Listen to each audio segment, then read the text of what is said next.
అందరికీ నమస్కారం. ముందుగా అందరికీ నూతన సంవత్సర శుభాకాంక్షలు. ఈ నూతన సంవత్సరంలో మీరు మీకు ఇష్టమైనటువంటి ఉపాధ్యాయ వృత్తిని సాధించాలని మనస్ఫూర్తిగా కోరుకుంటున్నానండి.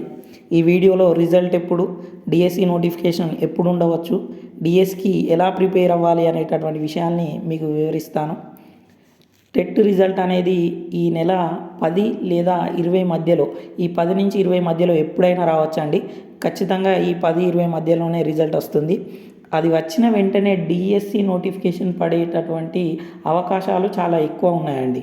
ఎందుకంటే మొన్న మనకు సీఎం చంద్రబాబు గారు, నారా లోకేష్ బాబు గారు ప్రతి సంవత్సరం కూడా డిఎస్సి వేస్తామని ప్రకటించారు. ఈ మంత్ చివరిలో కానీ ఫిబ్రవరి ఫస్ట్ వీక్లో కానీ నోటిఫికేషన్ పడేటటువంటి అవకాశం అయితే ఖచ్చితంగా ఉందండి.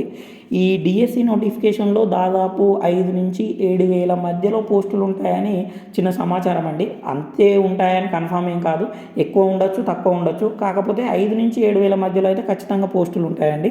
ఈసారి మాత్రం డిఎస్సిని వదలకండి.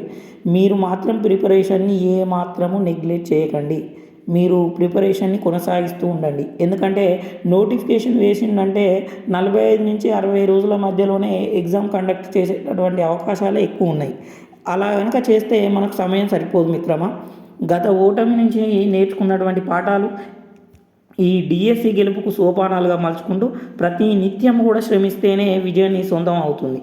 ఎంత చదివామన్నది ముఖ్యం కాదండి, ఎంత గుర్తుపెట్టుకున్నాం, మనం ఎన్నిసార్లు ప్రాక్టీస్ చేసామనేదే ముఖ్యం. మీరు ఏ యాప్ అయినా తీసుకోండి, పర్లేదు, కానీ మీరు చదివినటువంటి అంశాలని మాత్రం ఖచ్చితంగా పడుకునేటప్పుడు ప్రాక్టీస్ చేసిన తర్వాతనే పడుకోండి. ఒకవేళ ప్రాక్టీస్ చేసినప్పుడు ఎక్కడైతే మీరు తప్పు చేస్తున్నారో తెలుస్తుంది. కాబట్టి ఆ తప్పు చేసినటువంటి అంశాన్ని ఖచ్చితంగా మళ్ళీ రివైండ్ చేసుకోండి. ఆ రివైండ్ చేసుకున్న తర్వాత దాని మీద పూర్తి అవగాహన, పూర్తి పట్టు వచ్చిన తర్వాతనే ఇంకొక అంశానికి వెళ్ళేటటువంటి ప్రయత్నం చేయండి తప్ప దాన్ని అక్కడే వదిలేసి నేను ఇంకో చాప్టర్ చదువుతా అనేటటువంటి ప్రయత్నం మాత్రం చేయకండి.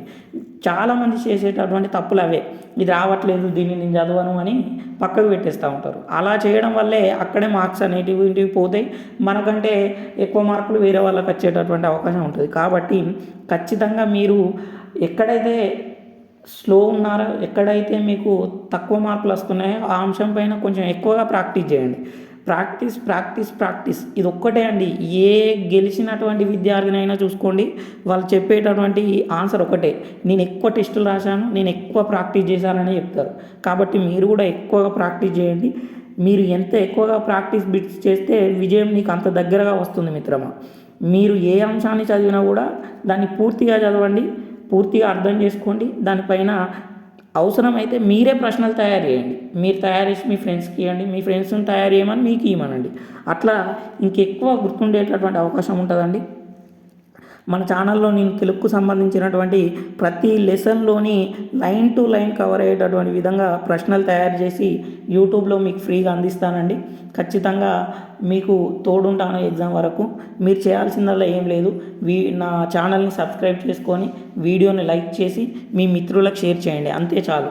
నేను ఖచ్చితంగా మీకు ప్రతి లెసన్ టు లెసన్ మీకు వీడియోలు అందించేటటువంటి ప్రయత్నం చేస్తాను.